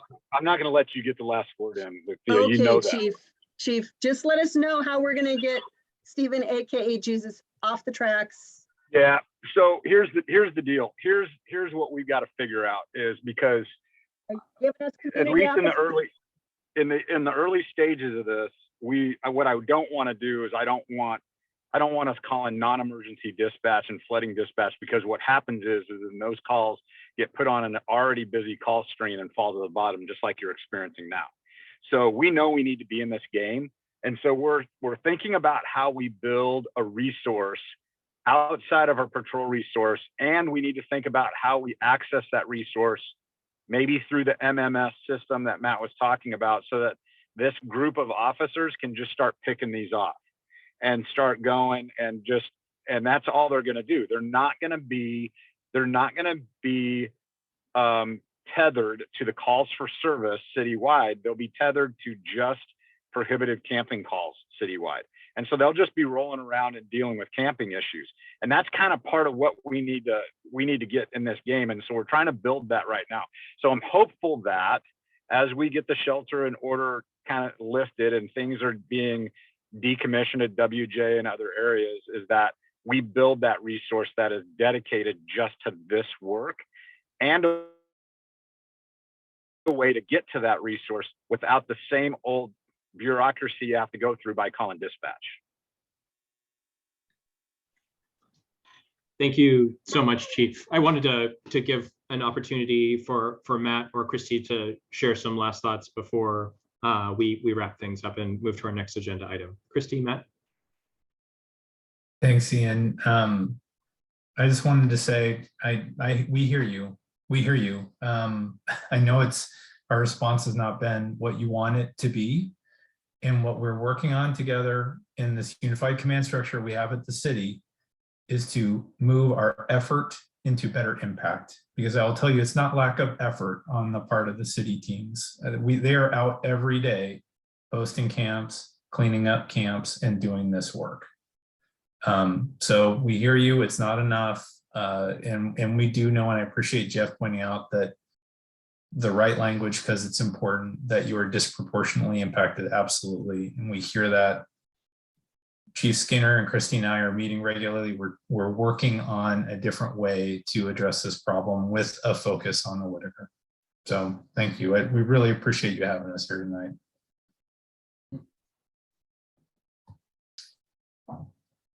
Just want to express gratitude for your time this evening. I know you all have very full lives, and making time to come and talk to us means a lot. And we do take that to heart.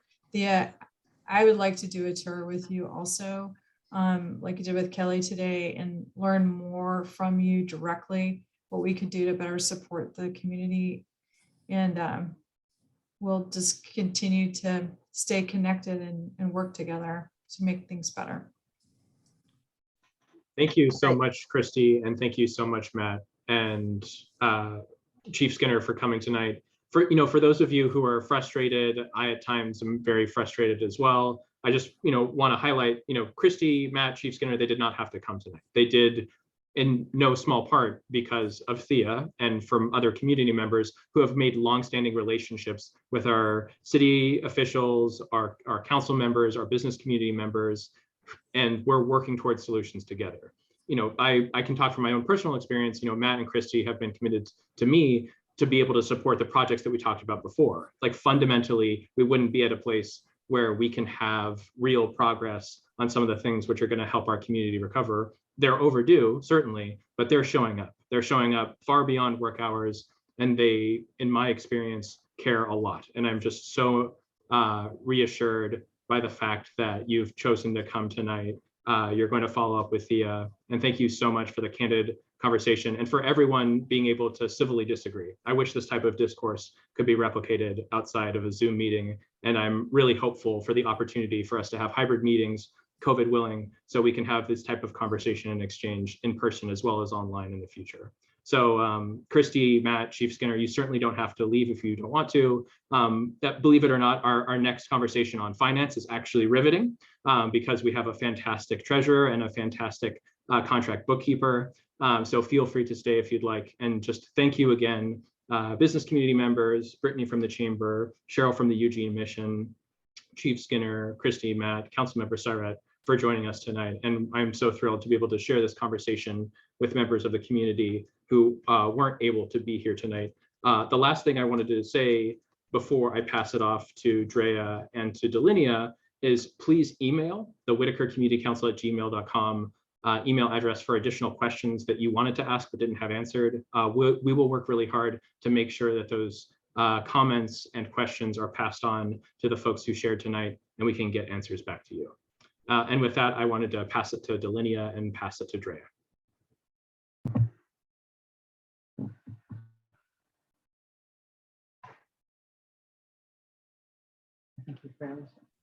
I think Ian's frozen.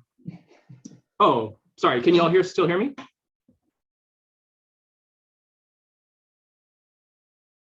Hold our breath for as long as we can. Great. Yeah. You and everybody else. No, I wish my girlfriend could make me stop talking more often. I feel like that's a feature that a lot of people would pay for. So I wanted to pass it on to Drea and Delinia to lead our conversation on finances, and I'll leave it to y'all.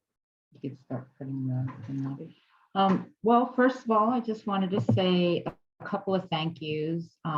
First, Dennis, thank you so much. Your books, they looked beautiful. It was really easy to read. I also wanted to give a shout out to Dan, who was the head of our, he was basically looking through all of our historical documents, had a great team under him. They didn't find any financials in there, but they did try. And also, Jen, thank you for taking notes for us the other day. That was very, very helpful. And to Drea, who's been digging for all this stuff, and also for finding the tax accountant, who we were having a very hard time finding Stacy, but she also came up to plate and kind of got us all electronically done. So now everything that we do is going to be electronic with the IRS, all that stuff. And I'm just going to go ahead and pass it to Drea next. Thank you. Hello, Ian, that was really funny. I don't know if I've ever heard the word riveting and accounting together, but of course you and I both like that kind of stuff, so we can enjoy that. So yeah, thank you, Delinia. We wanted to kind of just talk about what we've been doing and where we're at right now. So oh, there we go. So just kind of as Delia said, this is kind of our accounting team, treasurer, and I've been doing accounting, and we hired Stacy, as Delia mentioned, and we have spent the last 3 quarters or 2.5 quarters now, because we're in the 3rd quarter of doing this, getting a system of accounting put in place for the organization. I don't know how to use this, obviously. So I came in on the 3rd quarter of 2021 to set up the company in QuickBooks. That's the program we decided to go with. What we pretty much did, I'm just going to kind of outline what we did, and then after each section, if you guys have some questions, you're welcome to ask questions. So we really focused on the 1st quarter I was here was building a proper chart of accounts specific for nonprofit accounting management. We kind of, so that we can, Ian's done this amazing, the organization has done an amazing job with getting a lot of finances and grants and donations. And so with that, especially when you're getting finances from, you know, government organizations that you have to, I cannot talk today, sorry. It's really, Zoom is really hard for me. A way to track how we're spending the money. So we use a class system in QuickBooks. This is kind of just a view of what that looks like, so that we can keep track of where we're spending money and where it's coming from. It was really, it was a lot of work. We kind of had to go through, we set QuickBooks up, we set up the chart of accounts, we looked at how we wanted to manage the accounting system, and then we had to really go through receipts and checkbooks and bank statements and past treasurer notes, and really look through a lot of different papers to get all of the information into QuickBooks, so that we could pull proper data and get the taxes done. We also, since we already had done the taxes, had to take the transcripts from past taxes and put them in the system, and very specifically, so that we could match that. So it was fun. We had a good time doing that. We had some, no, we didn't. Yeah, so and then we also, this is a chart of accounts, just a view. We actually attached the bank and downloaded every single transaction that's gone through the bank, and then had to go through and categorize each transaction where it should have been at, so that we could, predominantly for the purpose of getting our taxes filed, and as well as pulling finances or getting finances together for you know, fundraising and grants and such. So right now in QuickBooks, we have the online banking attached, and so everything and every transaction that happens just downloads straight into QuickBooks, and then we can just go ahead and go through it and categorize it correctly. Any questions in that shamble of mess I just said? I just wanted to say thanks to anyone whose head spinning, thinking to themselves, gosh, this seems really hard. It's because it was. And it's taken a ton of patience and time and perseverance from Drea and from others. So Wahoo from a finance guy, and I happen to know that Jeff was also a maths major in college, so throwing Jeff right under the bus. But yeah, just thank you, because it's been a tremendous work, because it takes a lot of infrastructure to support the work that you, the community, is asking your council to do. So yeah, just really hats off and kudos to making that happen. Okay, so if there aren't any questions, that was just the first section. We have 3 sections. Not my accounting, I'm good with. This is not my strong point. I apologize.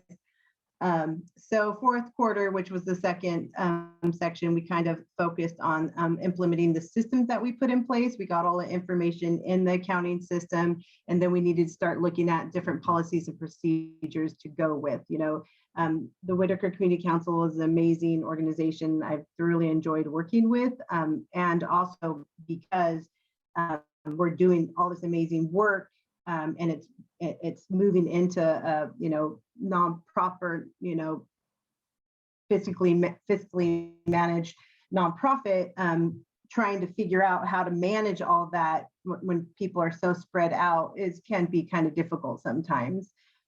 So we kind of focused on the policies and procedures, how we were going to deal with the daily and monthly accounting, reconciling the accounts, categorization of expenses, paying bills, etc. We also were really looked at the business compliances, which were taxes and our licensing, business registration, getting liability insurance. As stated, we contracted a tax accountant and kind of looked at how we needed to get our books in line for, you know, getting our taxes done down the line. And then also, you know, where the funds are coming from and how to manage them into the different bank accounts, or the different accounts that we held for restricted or general or pass-through accounts in the banking. We looked at what the different contractors that we have, and then dealing with different contracts and the 1099s, so people can get their taxes done.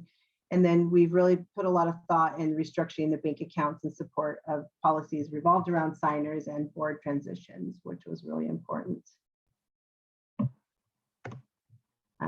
This is information. We also worked really hard to get everything in the system, which I'll show you down the line. All of the bank statements are in QuickBooks. We reconcile, which means that we look at every single transaction that happens within a month through the bank, and then we match everything up and make sure that things are being spent correctly, or, you know, that we know where all the money's coming in and out of. So that was, any questions on that? Good to go. We actually did have one question from Dennis, okay. and I apologize if I haven't seen other questions from folks. So if you, in addition to Dennis, have a question, please let me know and I'll put you in the queue. Dennis? Dennis, I believe you're muted. There we go. So yeah, I'm just curious, you know, the general fund, I looked at you have 4 basic accounts, it looks like, and previously in the past we had one account which we labeled the general fund, and it held basic operating expenses for the organization that didn't have anything to do with committees, and they weren't earmarked for other things. They were just general operating funds, and the charter puts a restriction of $200 on any expenditures coming out of that fund unless there is a vote by the general membership, which is pretty restrictive if the organization just needs operating funds to do stuff like do printings, do mailers and stuff like that. So I'm wondering if you had any issues dealing with that at all, and is it because it's just $200? I know we're going to raise that to $500 in the new charter, which would make life a lot easier. But how is it working out with a general fund, or do you even still have a general fund? Yes, we do have a general fund. One of the things that we were going to talk about in a second were restructuring the bank accounts. because we have to hold restricted money away from the general funds, because that when we get a grant or we get funding, they're very specific on where we need to spend those. So we have set up multiple different accounts. We're also going to talk to the board about having a savings, more than one savings account for to be the restricted fund, so that we can be, making some money off those funds, and then whatever we make off that, start holding some savings in our own account. General funds, I don't know if that rule has been held presently with the $200. I know I haven't looked at what's being restructured, but if we do move forward with having a director and such, that's probably going to change a little bit, or it would have to change a little bit, because a director would be responsible for getting things paid and such, and that it usually, go ahead. I'm thinking maybe we should think about doing away with that clause in the charter. There has to be an easier way to deal with general funds, operating funds for the organization, without that restrictive clause, Oh, sorry. So that was on my list as well to talk to the board about, and Ian, is create. Now we're at the point in we're a functional business now, and at that point, it is time for us to do a budget, and with a budget we take into account what general funds, like bills and expenses that we have, and what we would be spending it on. And if we had to adjust that budget because somebody requested some funds, then yes, by all means, talk to the board or the director. But, that's the next step, is budgeting our finances, so that we don't, at this point, $200 is literally a cup of coffee from 7-Eleven with the finances that we have. And we've also got to the point where it's going to eliminate a lot of reimbursements. We're not going to need to do that as much, because we've already had like a debit card that we're using that's strictly for specific like bill pays and things like that. Reimbursements, I don't feel need to happen really, because we're structuring the accounting systems in such a way that people shouldn't be spending money outside of, paying bills or purchasing the things that we need, which if we're going to purchase something, it should, either have an invoice or a very direct, cost that can come straight out of the accounting team or system. I just wanted to chime in really quick. And for those of you whose spirits aren't on fire right now, don't worry, because that's why we have a lot of different talented members of our community, because there are some people whose hearts really swell with number stuff. But this is so critically important. I put in the chat, Dennis is referring to Article 5 powers, Section 4. And there's another sentence in there that grants or money secured to fund specific projects or programs, and which have itemized budgets, will not require Whitaker Community Council. That means all of us, the general memberships, approval for expenditures within their budgets. However, budgets for monies from grants and other sources shall be approved by the Whitaker Community Council board before expenditures commence. And boy, is it tedious. Every single grant expenditure we've had to get board approval for, and we've done it. It ensures transparency. And so while we're having these conversations, I think it's important to have that balance between transparency and accountability of our membership, right? The community saying, hey, we want to know what you're spending it on. Why are you spending so much money on art projects, right? It's like, well, this is important. It aligns with the character of our neighborhood, and also funders want to have it, but it kind of catalyzes this conversation. So Jeff, the other numbers guy in the room, says solid accounting controls. So we know we're on track. But yeah, I just want to say, for those of you who might want to sit with us for a while and maybe watch the video and come back with questions, please do. But this is so important. I mean, it's just really critically important stuff, because what we're talking about are controls that were put in place in 1974. And what we're doing right now is ensuring that the Whitaker Community Council lasts another 50 years, right? So that people who may not remember our faces or watch our YouTube videos have the capacity to respond to the challenges and rise to the opportunities that exist in the Whitaker of what's 50 years from now, 2072. So just want to kind of underscore just how really important the minutia of these conversations are, and that we need to balance kind of cash flow and business management needs with accountability and transparency needs. And I feel like Drea and Delinea are doing an excellent job of that. Thank you. Is that any more questions or? Okay. So move forward to the stuff that we're working on right now. So we really do have working systems in place now. All of our expenses and bills and reimbursements, and all of our vendors, any contract we have is in QuickBooks. So down the line, as Ian was saying, now when when a new treasurer or anybody that comes in accounting needs to have information, it's all in QuickBooks. All the contracts are there. If you look down to where it says contract, all of the invoices, receipts, they're all in QuickBooks. They're all on the cloud. They're all cloud. Anybody can find anything from this point forward. If we, do good at continuing to put it on there, which sometimes can be quite tedious as well.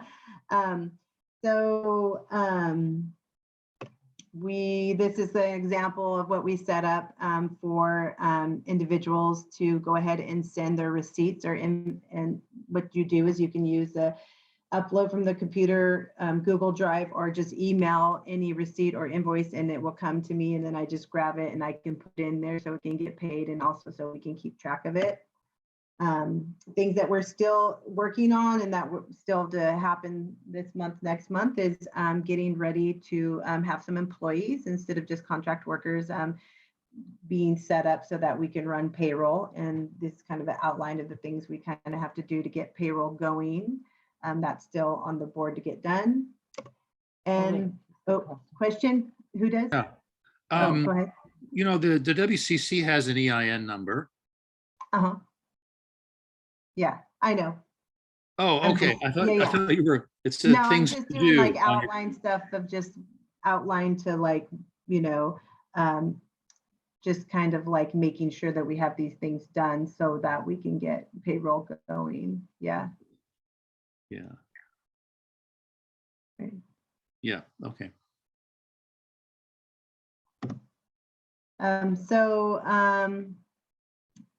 As Ian was saying, a nonprofit financial management system needs to become a source of real-time operational and financial intelligence. It's nowadays, especially with this type of organization, we don't just need to have the ability to a simple system for record. We need to be able to have the community see what we're doing in real time. We've been working really hard to make it so that our financial information is accessible to all pertinent members and have the ability to present our organization in a fiscally professional view. So we're trying to set it up so that the community members, people on the board, as well as different organizations, we can kind of speak that communication and speak that language to everybody. And so right here, this is an example of like with QuickBooks, we could have multiple users. These are the people that, can get on QuickBooks, and some people we can change can just, just look at certain things. Some people can just pull reports. Some people can change stuff and mess everything up. And some people could just email their receipts. Yes, so there's lots of different ways that the board can have, a board and community members can look at what's going on with our organization. Also, reporting is pretty phenomenal with QuickBooks Online. Any information that you need for business or, it can, for class system, for anything, can be pulled up pretty simple. And that's all I have. So if you have any more questions. Thank you so much, Drea, and thank you so much, Delinia. I love the circle of accountability that you've outlined there. Does anyone have any questions? I see Jen's hand up, and Drea, if you wouldn't mind pressing stop share on your screen. Yeah, perfect. So we have Jen in the queue first, and if anyone else would like to share, please feel free to raise your hand or your virtual hand. But please do keep it short because we're running close on time. Jen? Oh my God, back to 1 minute. I love you girls, Delaney and Drea. The amount of work that you put into this and getting all this teeny tiny pieces of paperwork, patch them up together to look like something from 2018 to 2021 is pretty tedious, but necessary work. Plus everything else that you've covered. It's remarkable that what you've done. So That said, I like to know, I think it was brought up about putting donations on everything possible, because we don't see enough of that, and we could be earning money and making money at the bank. That was one thing. Oh God, Jesus, God, Ian, I stressed him out here. Okay. Excellent time management. Sensitive issues of conflict. I'm losing my mind.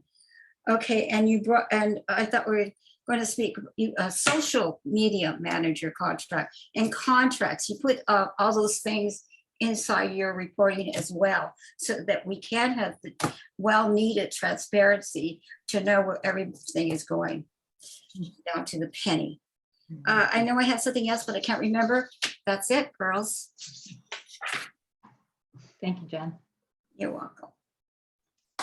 Does anyone else have a comment or question for either Drea or Delinia?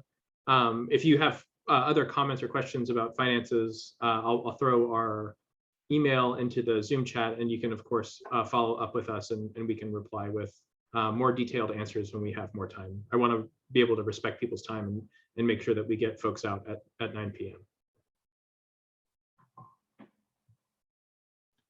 Well, thank you so much, Drea and Delinia, and to Dennis and others who have in the past helped ensure the financial stability of the organization and the accountability and the circle of accountability, because I know that we all benefit from the shoulders of others that we stand on in order to be where we are today.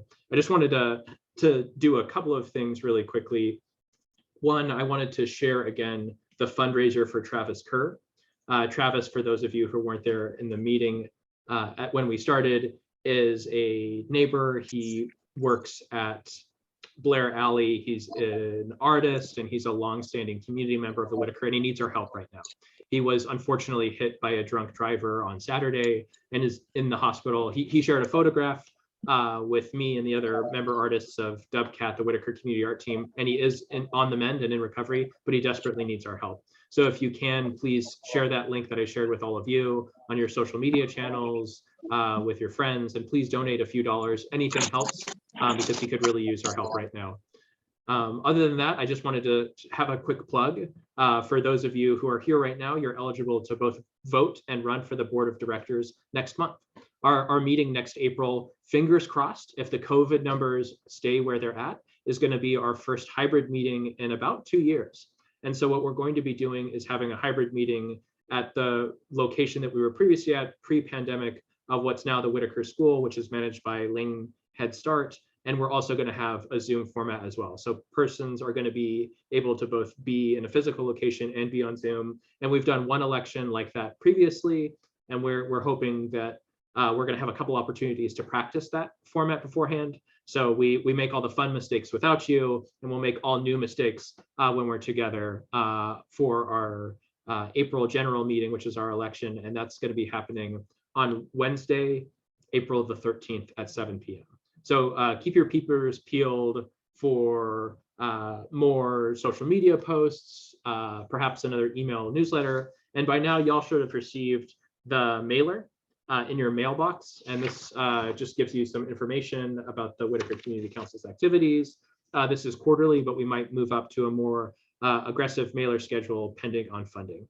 So I just wanted to say thanks again to everyone who was here for the conversation. Like I said, please, please, please, if you have any additional comments or questions, send those to whitakercommunitycouncil@gmail.com, which is the email address that's currently in the chat. And we'll make sure to triage your questions appropriately and make sure that we get traction enough so that we can get answers back to you. Thank you so much for all of your time tonight. This is going to be posted up on YouTube, and then we'll share on the Open Neighbors page, as well as some other social media channels and our email newsletter as well. So you can watch this on those cozy Saturday nights where it's still rainy in the springtime. So cheers, everyone. Hope you have a great night. Thanks you so much for joining.